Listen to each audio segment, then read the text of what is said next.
Hello, and welcome to the second episode of the Intel Update. Today, we'll be taking a look at one new unit for each faction. To start off, we'll be taking a look at the new Tier 3 infantry, the Guardian Trooper. This is going to be something altogether new, the first heavy infantry for the GSF faction. The Guardian Trooper is an armored walker piloted by a Marine. He carries twin railguns that can easily destroy slower moving targets. Iron guards and light vehicles are their perfect targets. Even the strongest of enemy armor could not withstand continuous hits from the Guardian Trooper. However, the weakness of Guardian Troopers are fast-moving infantries. Changing targets and tracking light infantry becomes the Achilles heel for these expensive heavy infantry.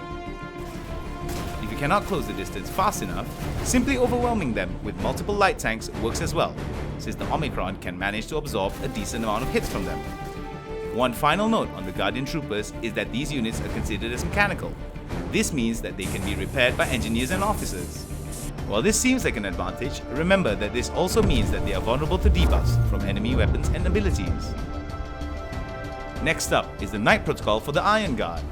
Previously we know that the AXR's Iron Guard can initiate Rook Protocol for a thicker frontal armor and an additional deployable autocannon.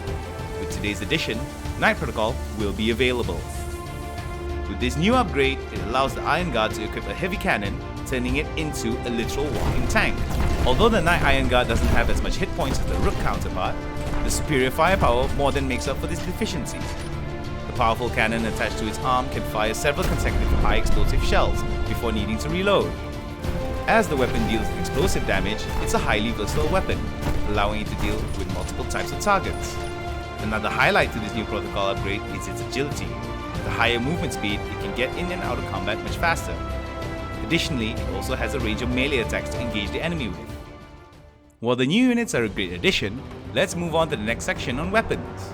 In 1.0, some weapons are getting major visual changes. Along with these updates, most of the weapons will also receive some gameplay changes. On top of that, various weapons are getting new upgrade packages to better suit the different needs of the frontline. The shotgun for GSF will now have the slug package, firing a single powerful shot, perfect for taking down Iron Guards.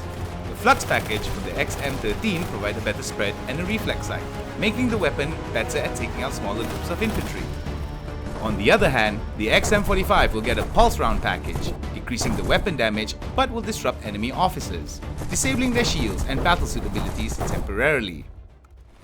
Now, in this final section, we will be revealing a lot of changes to the base tech tree for each faction. Both the Axiron and GSF will be receiving many upgrades in all tiers. Let's start with the GSF. With the coming 1.0 release, GSF's infantry now receive a lot more equipment on the front line. Field support, for example, will be able to provide ammunition to officers. With a further upgrade, they can even place a healing beacon, providing an area of effect healing. Marines, on the other hand, gains a throwable grenade ability, further enhancing its offensive capabilities. The weapon crews aren't all forgotten. With a different set of upgrades, they're now able to fire double rounds, allowing them to punch through enemy APS defenses. As for Axiron, their infantry will also be receiving a change in equipment as well. Demolishers, for example, will now receive an explosive pack that quickly reduces enemy armor or structure to rubble. Scouts, to further live up to the name, can now be used to scout an area much more effectively with its new scanner upgrades. The scanner can additionally be used to jam enemy commanders' view. As for their vehicles, with the Tier 3 upgrade, they now have access to special vehicle modules. With a single order, you can instantly gain temporary shields or a boost in weapon firepower. With these upcoming technology changes, more strategic options will be available for commanders and officers on the front line. This is all we have for this episode. Be sure to follow us for more Intel updates in the next episode of Road to 1.0.